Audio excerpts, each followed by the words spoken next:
Ziglar, inspiring true performance. A number of years ago, Laurie Majors, my executive assistant, got a phone call from a lady in Birmingham, Alabama. At the end of the conversation, she said, Zig, she said, I believe this woman thinks she's got an impossible problem, but I believe you can solve that problem with her in just a few minutes if you will spend that time with her. I said, well, Laurie, tell her to meet me backstage. I'll get there about 10 minutes early. My schedule was such that was about all I had. Well, I got there, and I was on backstage behind the curtain on one side. She spotted me from the other side, and as she walked across the stage, I have never seen as much anger in a human being in my life as I saw in her. She almost started crying when she saw me. She said, oh, I'm just so glad to see you. I got this horrible job. I hate it. I hate everything about it. I hate everybody down there. I mean, you're talking about negative nails. She was it. She said, can you help me? Now, understand, I've only got about 10 minutes. So I looked at her, and one thing I have learned, I don't do counseling, but I talk with a lot of people who do, in psychology, psychiatry, and the ministry. And they tell me that everybody who comes to you with a problem are not necessarily looking for a solution. I couldn't understand that for a long time. Why do they bring you a problem if they don't want to solve it? Well, I can tell you why. They want to tell you about it, you about it, you about it, you about it, and you about it. And if you foul up the deal and solve the problem, they can't tell you again, you again. They want the attention that goes with the problem. And every company just about it has that kind of an individual. They want the attention that goes with griping and complaining. Well, I looked at the lady, and it wasn't unkindly, but firmly I said to her, yes, and you know, ma'am, I'm afraid your problem is about to get worse. She said, what do you mean? I said, I believe they're going to fire you. She was stunned. I couldn't have stunned her more if I'd hit her in the face with a bucket of ice water. She said, fire me? Why on earth would they fire me? The inflection in her voice clearly said, they're the bad guys, I'm the good guy. Why don't they fire them and keep me? Have you ever noticed that people who are the problem never recognize that they are? They're in complete denial. They think denial is just a river in Egypt. Why would they fire me? I said, ma'am, I don't believe there's a company in America big enough to contain this much poison in one small spot. Have you ever noticed that when somebody is about to lose something they've been complaining about, whether it's a car, a home, a mate, a job, or whatever, when all of a sudden it appears they're going to lose them, it takes on brand new value. She looked at me and said, well, what can I do? I said, do you really want to know? She said, yes, I do. That's the reason I came to see you. I came looking for help, but you sure haven't been any help so far. I said, well, ma'am, I've got an idea, and I will absolutely guarantee you it positively, definitely, absolutely will work if you will just do it. She said, I'll try anything within reason. I said, okay, when you get home tonight, all of your household tasks are complete. It's bedtime. Get off in a room right by yourself. Get a sheet of paper out, and at the top of it write, I like my job because. She interrupted me. She said, that'll be easy. I don't like nothing about that job. Don't like nothing about those people down there. And I said, well, just as a matter of curiosity, do you work there for benevolent reasons, or do they pay you for working there? She said, well, I got to confess, they pay me. And I said, and you don't like to be paid? Oh, she said, yes, I do. I said, okay, tell you what you do. Open your notebook right now. We'll start our list of the things you like about your job. They pay you for working there, and you do like it, don't you? She said, absolutely. But she just stood there. I said, no, open your notebook now, and we'll get busy on the list. She just stood there. I said, ma'am, let me tell you what my experience in life has been.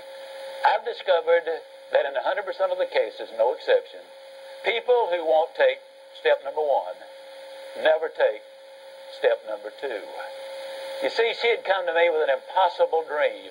Her dream was that nice Mr. Ziglar was going to solve all of her problems, and she would live happily ever after. But folks, I got news for you. I can't solve her problems. I can't solve your problems. But I will give you some steps that I'll absolutely, definitely, and positively will work for you, as it worked eventually for her. I said, well, ma'am, let me tell you something. Unless you're willing to take step number one right now, it's been nice talking with you. She angrily opened her notebook.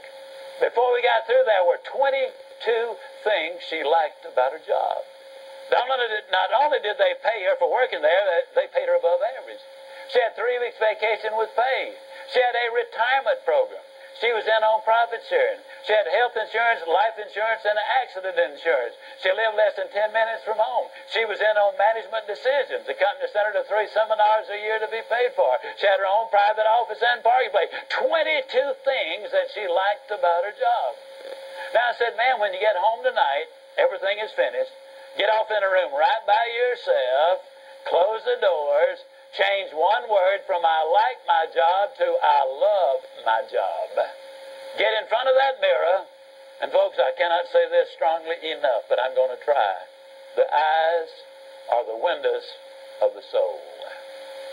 Look yourself in the eye, and with excitement and enthusiasm, say, I love my job because they pay me for working there. I love my job because they pay me above average for working there. I love my job because they have a wonderful insurance program. I love my job before every one of the statements. You will sleep better that night. You see, there's something hidden in what I'm saying to you now. When she says, I like my job, she's really saying, I'm grateful for my job. And of all of the emotions we can have, according to Hans Selye, the #1 stress specialist in America, the healthiest of all human emotions is gratitude. I said, you go down that list. I like my job. I love my job, rather. That is a way of gratitude. You'll sleep better the first night. Tomorrow morning, when you get up, get back in front of the mirror just before you go to work. Get back in front of the mirror and repeat the process again with excitement and enthusiasm. I love my job because, and take the list with you. Because the reality is, you see, you will have started to change from a fault finder to a good finder. Some people do really find fault like there's a reward for it. They really do. Take the list with you, and you will be able to add to that list, absolutely guaranteed. Do this every morning and every night, and you will have an astonishing recovery from this advanced case of stinking thinking. Now, I didn't say that to her, but I'm saying it to you. That's what it was. It was an advanced case of stinking thinking. Well, 6 weeks later, I was back in Birmingham, Alabama. I was doing a follow-up sales seminar. Now, the lady was not in sales, but she had been listening to my tapes. She had been listening to Automobile University, and she had discovered that everybody sells.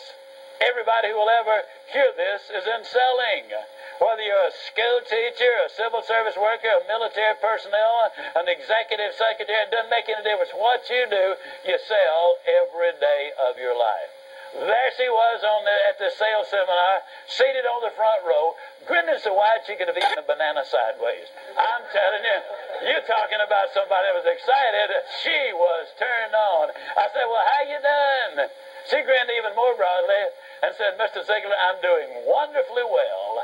And thank you for asking. She said, you cannot believe how much those people down there have changed.